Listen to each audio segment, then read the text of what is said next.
The following program is rated D for dumb.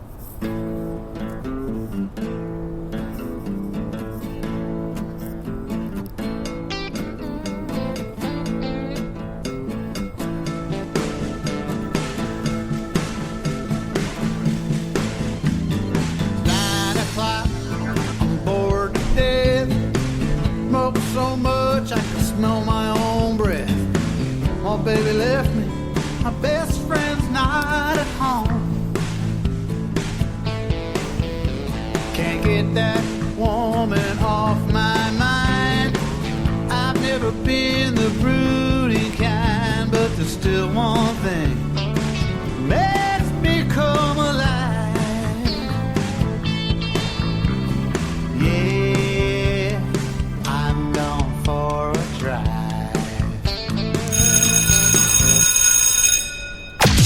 The following podcast is rated D for dumb. You're listening to Dumbing It Down with Dave, the fastest podcast on earth. Listen to Dave commute to and from work on the New York State Thruway in his 2008 Kia Rio LX. He talks about pragmatism, truth, happiness, and the search for it all. Join Dave as he asks and tells you how life ought to be. And now, here's Dave. Well, hello everybody. My name is Dave Canyon. Are you ready to dumb it down?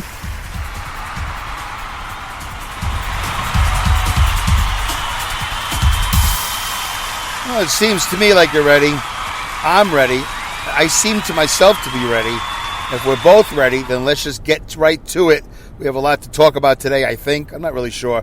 Real quickly, I want to thank Alex Exum, the voice at the top of the show that announces me. That's alexexum.com, ALEXEXUM.com. Listen to Alex Exum every Tuesday night at 10 o'clock for live talk. And sometimes, one time, maybe again, he'll do the Exum Experience. And then the song you heard is, well, first let's do the AI. The AI voice you heard is, I think that was Emma, and that's supplied by Linda Irwin from Awesome Insanity Surfers. Thank you, Linda, for her support and her great podcast, Awesome Insanity Surfers. You can find that on Spreaker, and so as well as the live talk and XM Experience on Spreaker and other podcast platforms as well. And last but not least, Going for a Drive from Hal in Philly. Hal Aaron, known as Hal in Philly on Twitter. Going for a Drive, supplying the music. You know, every time I hear that song, I like it more and more.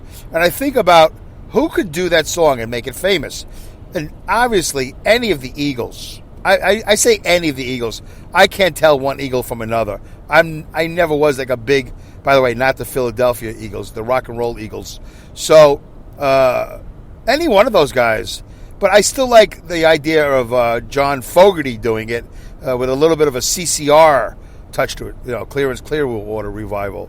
And I'm a drummer, and if I had a band, if I had a heavy metal band, I would love to do that song like heavy metal style and like really chord crunch it. It'd be a lot of fun. All right, good job, Hal in Philly. Hal Aaron. We're going for a drive. It was nice to have met him at Podcast Movement 2019, so that's why you go to these things, so you can network. Come on, dude. Look at this guy. Signal, you're coming off the rest area. That's the most road rage you'll ever hear me do. From Jersey, can't drive with his minivan, his Honda Odyssey. Didn't even signal. Got a signal. Anyway, so I slowed down, and then he slowed down, and I sped up, and he sped up. If he just signaled, I would have been, all right, I get it. You're signaling. But he didn't signal at all. Okay, let's move on. That was unexpected. Probably one of the rare, really, instances I've had with another vehicle doing this show. Okay, so there's all that. And it is December 1st. It is a Sunday. It is 10:46 in the morning. I'm on my way home. And it is 2019, December 1st, 2019. For those of you that care, the Northeast is about to get hit with a big snowstorm. And I'm on my way home. And I'm going to get the snowblower ready. I'm going to get the cars ready. Going to get the driveway ready. Everything's got to get ready for the big snowstorm coming in the next 2 days. The storm watch, storm warning. By the way, I really want them to stop with that. Stop with the storm watch and the storm warning. How about storm severity number 1 or number 2, like DEFCON? You know, I don't know the difference. You're watching a storm. You're alerting me to a storm. I know that there's different criteria. One's more serious than the other. But why doesn't NOAA, is it NOAA? Why doesn't the Weather Channel and NOAA, don't they realize that 99% of Americans are laymen? We don't know what's the difference between a watch and an alert and a gimme or a woo-woo and a ha-ha. Stop with that. Just give it a number. Oh, this is, don't they do that with hurricanes? Isn't it like F1, F2, F3, whatever? So why can't they do it with snowstorms? Yeah, or storms in general or whatever. Yeah, this is snowstorm number 1. This is a snowstorm small. This is a snowstorm medium. This is, why can't they get snowstorms sponsored by Starbucks? This is a grande. I mean, I'm sure most of America would understand. I don't understand the whole grande thing because I don't do Starbucks because I don't like burning my throat with the most harshest coffee chemicals in the world. So anyway, that's my take on that. But there's a big snowstorm coming, and depending on who you listen to, at what time of the day you listen to it, we're getting 3 to 6 inches, 6 to 12, 12 to 19. It's like snowstorm roulette. I have no idea what we're in for. And you know what? I bet you it'll be very typical that this whole thing blows over and we barely get 3 inches. Because this happens all the time. First storm of the year, everybody's like, oh my God! Oh my God! And then nothing happens. Everybody's like, wait, what happened? And then, you got to wait for the Weather Channel to go, this is meteorologist Stormfield, or what's it, Sam Champion. Yeah, we kind of, we were right, but then we were wrong. But up until the point where we were wrong, we were very right. And then we went wrong. The low pressure system and the high pressure system had a conversation, and everything fizzled out. The front did this, whatever. Who cares? It was a weatherman job I definitely should have had. Why didn't my father encourage me to do that? He knew I loved it. I was like, man, and I think I talked about this once before. Growing up in Brooklyn, New York, my favorite news out of all the news, 2, 4, 5, 7, 9, and 11. Those were the channels we had in New York. 2, 4, 5, 7, 9, 11 before cable came and ruined everything. 2, 4, 5, 7, 9, and 11. And sometimes 13. And if you had UHF, forget about it if you wanted to watch the news in Spanish. So, I would, Storm Field was the eyewitness news guy on Channel 7. And I said, this guy's never going to leave this job. First of all, I know he's good looking for news, right? He's good looking for weather.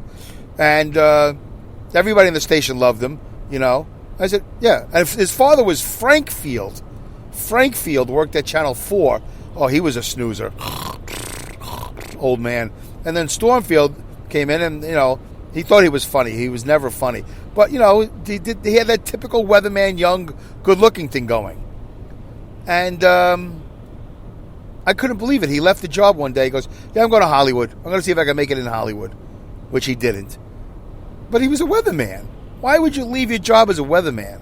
Who told him he had talent for Hollywood? Anyway, and then Spencer Christian came in later on, but he stayed for 100 years. And then Sam Champion came. He stayed for 100 years, and then he left. Why am I doing weatherman trivia? You know why? Because I'm obsessed. And then Sam Champion went to the Weather Channel, which was a big mistake, and that flopped. And now he's like, the substitute again. Back, he's starting all over again on Eyewitness News. And he was at Good Morning America for a long time too. So that's what Storm Field should have done. Should have waited for his Good Morning America slot. That's what they take all the New York weathermen. That's what they do. Anyway, I should have been a weatherman. But I didn't think he was ever going to quit. So I was like, I'm not going to pursue being a weatherman. Not that I knew how to do it. But it would have been nice to have a relationship with my father. I'd go, hey, Dad, how do you become a weatherman? And he'd go, well, son, it's like this. You got to do your homework. And then you got to go to college. And you probably have to study science and that weather stuff. That's what my father would have said. You got to study that weather stuff. Oh, like cumulus nimbus clouds? Yeah, like whatever you just said. That's what my father would have said. Yeah, whatever you just said. Cumulus nimbus. Anyway. So, we have a snowstorm coming. All right. The other day I did a show, and I had some notes. I still have mine posted. I didn't lose the posted. I talked about Amtrak. I talked about iHeartRadio. I talked about that Tesla truck, and I talked about the fires in California and putting out fires and why we have problems with it. And I talked about pragmatism. I know I beat it to death, folks, and I know I'm the only show that mentions pragmatism, being pragmatic, and I know I don't always use it correctly. I know that, and but I have to use it when I can, and because I'm the only one, and that's like really what makes my show different, is that it is a part of my life. And you got to admit, in 1969, 50 years ago, if the President of the United States, 69, Kennedy, Nixon, Lincoln, I don't know, if they had sat down and said, hey, listen, because I don't have the statistics, I don't have a staff, but can we all agree that there probably was forest fires in California prior to 1969, right? You would think, right? Santa Ana winds. Santa Ana winds is something that's new, right? I don't know. I assume there were fires in California way before 1969, and you just would have thought they would have said, "Hey, we're sending a rocket to the moon. Maybe we should work on stopping forest fires. Can we do that? You guys get time? Can we meet up this Monday? This first meeting of the week, or maybe you guys can come to my house on Sunday. I'll get some Kentucky Fried Chicken, and before it was called KFC, and I'll get the Colonel. We'll sit down. We'll round table it. How can we prevent forest fires? Because the Smokey the Bear thing is very entertaining. And by the way, I think we should try merchandising that. Maybe we could take the funds from merchandising Smokey the Bear, Smokey the Bear paraphernalia, and Smokey the Bear cartoon, Smokey the Bear the movie, because there's Yogi Bear. The kids love the Yogi Bear. And all he does is steal picnic baskets. So we can get Smokey Bear, and we're thinking of sending him on an adventure in a cartoon with the Indian guy that cries at the river. So we'll do pollution, maybe, and we'll combine that with fighting forest fires with Smokey the Bear. People love the bear. He wears that hat, the ranger hat. He looks so cute. And we'll make a cartoon. We'll make a feature movie. We'll sell some stuffed animals, posters. We'll do some stuff. We'll make some money. We'll raise some funds, and then we'll put that money towards, I don't know, pipeline, a water pipeline, some sort of irrigation system where we can get water from nearby lakes to the tops of mountains. So, how you go to the supermarket and you just, I don't know if they had it in 69, but how you go to the supermarket and it's like, right on the vegetables, every 15 seconds, 30 seconds, whatever, and there's water, like a mist, like at the Amazon rainforest. Yeah, why couldn't we start in 1969? Just, start with one hot spot. I don't know. I don't know. That's 50 years ago. That's not my strength. My strength is coming up with ideas and asking questions. I'm just a podcaster. But putting myself in that situation, I think somebody might have said, hey, why don't we got a plan. Oh, by the way, does anybody have a plan? Commercials are doing great. The PSAs, Smokey the Bear, doing great. Everybody loves him. I don't think we're preventing forest fires. Because you know what they say in the commercial? Only you. Smokey Bear says only you can prevent forest fires. And I don't think we should rely on you. You seems to be unreliable. Can we all agree that you are unreliable? In quotations, you. Because that's what Smokey says. Only you could prevent forest fires. Well, you doesn't seem to be interested in that. You seems to be interested in having a good time, leaving behind pollution, making the Indian cry, and starting fires.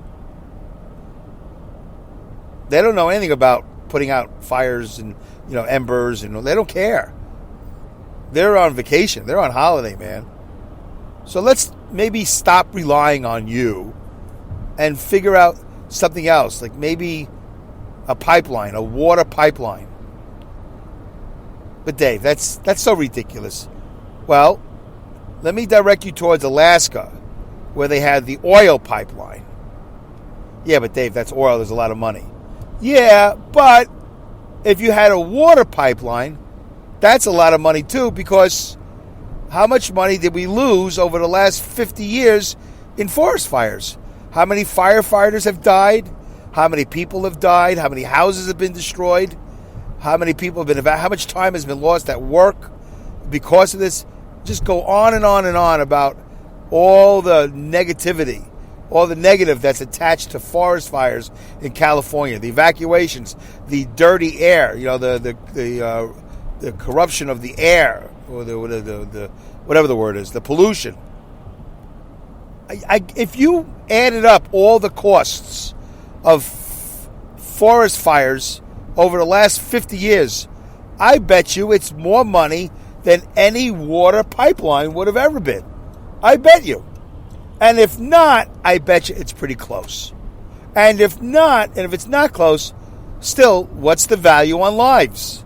Oh, by the way, there's animals that die in forest fires too, and they get displaced. And by the way, in California, there's been so much drought. I think the cattle industry is like devastated. The horse industry, like anything that's animal reliant and eating the grass, below them reliant, that's all gone, or a lot of it is gone. I don't know for sure. I just know I've seen a 2020 episode here or there. I've seen a 60 Minutes episode here or there. And I know that in California, anything that involves the ground and moisture and growth, not doing well.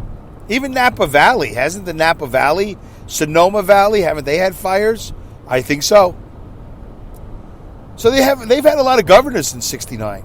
A lot of governors. They've had a lot of people in charge of the interior, housing, and they've had a lot of people in office. And yet somehow, I guess we're so concerned with the drug war, which we lost and are continuing to lose. Although now we're legalizing stuff, so maybe the tide is turning. I think we're probably very obsessed with immigration. Yeah, that's valuable. Although I think you could solve the problem with the pipeline. Say, how are you going to do the pipeline? That's so expensive, and how are you going to get water from here to there, and where are you going to get the water from? Well, I'd assume there's a lot of Mexicans on the other side of the border that would love to come to the United States and lay pipe. I'm just saying. Maybe that could be their way to paying for naturalization or paying for citizenship. Like, hey, you know what? If you come to this country and lay some pipe, we'll give you credits. Because we can't get Americans to do it. Or maybe we can. Maybe in 1969 we could have. I don't know about now, but whatever. I'm just trying to be, because that's a lot of pipe. That's laying a lot of pipe to lay. Right? California's a big state. A lot of pipe. So, also, a lot of you might be asking, where are you going to get this water from? And all I can say is, listen, I don't know anything about that. I don't know where the water is. Can you drill down below? It's funny that we could drill for oil, but we can't drill for water. There's never water down there? All right. How about we get the water from the ocean? But Dave, there's fish in the ocean. I mean, listen, we're not taking all the water out of the ocean. We're taking some of it. Yeah, but it's salt water. Yeah, I know. I was on the USS Mobile. I was on the USS Dallas, the USS Sunbird. Every ship in the Navy has, it's not called, is it called the evaporator? I don't know if it's called the evaporator or it's called something. But they have a machine. It's not like a toaster or a washing machine. I think it's quite bigger than that. And all these boats take water from the ocean and they process it and turn salt water into clean water. And it's water that you can shower with. Because Navy sailors don't shower with salt water. We also don't drink salt water. So when we're out at sea, where do you think all these boats get their water from? They get their water from the ocean. And then we clean it up. And then we drink it, and then we shower with it. And then we pee it away. That I can't help you with. I don't know what we do with the pee. The pee goes into a baffle. I think a baffle. Or a bilge. It goes into a bilge tank, I think. And then I don't know what they do with it from there. I can't imagine they process that. I don't know if the Navy technology is that good. But that's what we do, folks. Submarines and ships and all that, they take water from the ocean. And for some reason, I remember them calling it an evaporator. But I think it's something else. And not the eliminator, but they definitely change salt water into fresh water. There's a way of doing it. They do it. And we were always told to, take 5-minute showers. We call them Navy showers as opposed to Hollywood showers. So we wouldn't use like 5 gallons. We would only use 2 or 3 gallons per shower. You were supposed to go in and rinse. That was like 3 minutes. Rinse, shut it off, lather, and then turn it back on. Another 2 minutes, maybe 3 minutes, and then, that's it. You were all cleaned up. I think that was the Navy shower, 5 minutes. That was it. So it is possible to get water from the sea. How do you keep fish from not being sucked up? Listen, there's screens. I don't know. What are you asking me crazy questions for? I don't know. How do you not suck up algae? There's a way of doing it. Algae's at the top, maybe, of the surface, and not the bottom. And by the way, just think of the environmental impact of all these forests not being burnt down. No more mudslides, more trees giving back more oxygen. Maybe you slow down global warming, the climate change, or whatever you want to call it. It's definitely a doable thing. Definitely more doable in 1969 than it is now. But you know what? Now is just as now as 1969 was. In 1969, nobody could foresee that we'd be at 2019 having these problems and issues. Right? You don't remember 1969 where people were talking about global warming. And, I remember the ozone layer became a big deal once upon a time. This hole in the ozone layer. And I'm not an environmentalist. All I'm saying is I'm a pragmatist, right? I'm a pragmatic. And all I think is that in 1969, it would have been a good idea if they went, all right, listen, let's get together. Get the wives, we'll get the kids. We'll go meet by the pool. And, we'll get some KFC or Kentucky Fried Chicken. Oh, there's a new place that just opened up called McDonald's. Let's get McDonald's, Carl's Jr., whatever. We'll sit around and we'll hash out these ideas. Let's put an end to forest fires. I don't know, Dave. That sounds crazy. It's very aggressive and adventurous. Yeah, but, what the hell? What else we got to do? I don't think the bear's doing it. And we got to come up with a cute story with the bear, with the cartoon. Saturday mornings, ABC is giving us the green light for Smokey the Bear series. It's going to come on after the Jackson 5 cartoon and before the Osmond Brothers cartoon. And after the Osmond Brothers is Hong Kong Phooey. That's a pretty good Saturday morning lineup. So they're giving us, 8:30 a.m. prime time Saturday morning cartoon with Smokey the Bear. So let's do it. All right, break. Everybody go back to your offices. That's how I see it, folks. I dumbed it down for you pretty good there. I think we could have ended forest fires a long time ago. I think we could have done a lot of things starting in 1969. I was born in 63, but I'm just using 69 as a crazy number. All right, let's see if we can go to listeners' comments. By the way, if you have any questions, feel free to ask me. Tweet me at dumbwithdave, D-U-M-B. Tweet me at dumbwithdave. Email me at dumbingitdownwithdave@yahoo.com. Don't forget to go to Facebook. There's a Dumbing It Down with Dave Facebook page. There's also a group page. I have no idea what's the difference. If any of you know the difference between my like page and my group page, let me know, because I don't even know. I have a website called davecanyon.com in which you can see dumbingitdownwithdave.com. Also, you go to davecanyon.com and you can sign up for the newsletter. Yeah, you'll get an automatic response. Email away. You'll get something via MailChimp. And don't forget, if you can, folks, I'd appreciate if you could subscribe to Dumbing It Down with Dave on YouTube. I'd love to do it for you if you do it on Spreaker so you can hear it, but you can also listen to this. Apparently, there's a couple of people who actually listen to the show on YouTube. I find that fascinating. YouTube is a visual. My show's only audio, but maybe one day it'll be visual. So, yeah, you got a couple places to listen and to watch. Not that I have a camera, but, to watch Dumbing It Down with Dave. But please go to YouTube and subscribe. And by the way, if you could just do me a favor, go to YouTube and subscribe. You don't have to click on the alarm, the notification icon. You don't have to. For Dave's Fit Life, I'd like you to. but not for Dumbing It Down with Dave, because you don't need to be alerted that my podcast is out, especially if you're following me on Spreaker or Stitcher or Apple Podcasts or any Luminary or Castbox, any one of these podcast platforms. All right. 25 minutes. All right, let's see if I can press some buttons. I think I covered all the social media stuff. Instagram, I'm everywhere. All right. Let's hope this doesn't start playing. All right, good. All right. Pragmatism could have saved lives. That was the very last show I did. We'll probably just do one show comments, and then we'll end the show.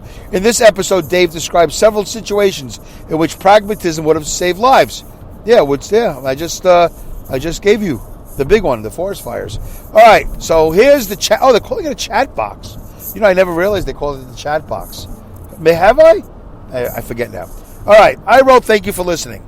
Linda Irwin wrote, 4 days ago she wrote this, as of today, December 1st. We are going for a drive for Thanksgiving. The weather here is scary too. Wow. Yeah, McCall, Idaho. Forget about it. Linda will be buried in 3 feet of snow, 6 feet of snow before you know it. Linda Irwin wrote, human lives are worth a lot more than the money it would cost to assure safety. Yeah, that's what I'm saying. Human lives are worth a lot more than the money it would cost to assure safety. And they are always saying it's too expensive. Well, how do you put a price on these lives? This mother and a poor 2 children gone from the railroad crash, the Amtrak crash. Terrible. All right. Tesla should make, this was one of the funniest things I've ever read. Tesla should make their windows out of the rock material. Yeah, whatever the rock is made out of, that's what the windows should be made out of. That's funny. Patrick Mason wrote, and how many days? 3 days ago. Great show, Dave. The somber moments about the railroad accident make you really think about your surroundings. One must always pay attention in this fast-paced world we live in. Yep, absolutely, Patrick. Good point. Thank you for listening. Thank you, Linda, as well. Hal in Philly wrote, hey, Dave, I added Tales of the Road Warriors to Spreaker. So you can find both shows here on Spreaker now. Wow. So you can find It's Easy When You Know Hal, and I'm all up to date with that. Funny stuff, good stuff, informative, compelling, entertaining. It's Easy When You Know Hal. And also Tales of the Road Warriors. Tales of the Road Warriors. Now both on Spreaker. You don't even have to go to Stitcher anymore. And you can leave all your comments for Hal. All right, so that's 27 minutes and 48 seconds. Well, I'm not going to go and do another show because that's what I did a couple of weeks ago. They ended up going over 30 minutes. And I can't end early, so... Dave, yes? Sorry to interrupt. No, it's okay, Hazel. This is Hazel. I just said that. Okay. Anyway, I'm sorry. Don't be offended. I think you should take a drink break. All right, I have some leftover coffee. Let's drink that from Extra Mart. Feeling better now? Yeah, a little bit. Although, Hazel, I got a big storm coming, and I'm not really happy about that. A lot of snow blowing in my future, and I had to cancel my therapist appointment tomorrow. I got to reschedule that, and I got to go back to work on Tuesday probably. And I feel bad for all the guys that got to drive tractor trailers tonight because it's going to be slippery and messy, and I'm just really grateful and thankful. So, by the way, there you go, Thanksgiving. People say, what are you grateful for? I'm never grateful for anything. Yeah, listen, I don't need to be grateful. Oh, come on. I'm grateful for my breath. I'm grateful for breath. I always talk about that. We haven't done a breather break in a long time. But I am truly grateful for breath. I like being alive. Well, what about the birds and the trees and your family and your mom and your dad and your wife and your son? What about all the things? No. You're asking me a personal question. I'm giving you a personal answer. I am thankful for my breath. I don't have to give you it's like I gave at the office. I'm telling you. I'm grateful for... There you go. I'm still breathing. You know what? I'm going to be not too happy when I stop breathing. When I stop breathing, I'll be pretty upset. I'll be really upset. Like, oh my God, I stopped breathing. I'm going to die. I'm not even going to have the opportunity to say, oh my God, I'm dead. Because I would have stopped breathing. All right, I got to go, guys. I'll see you next week.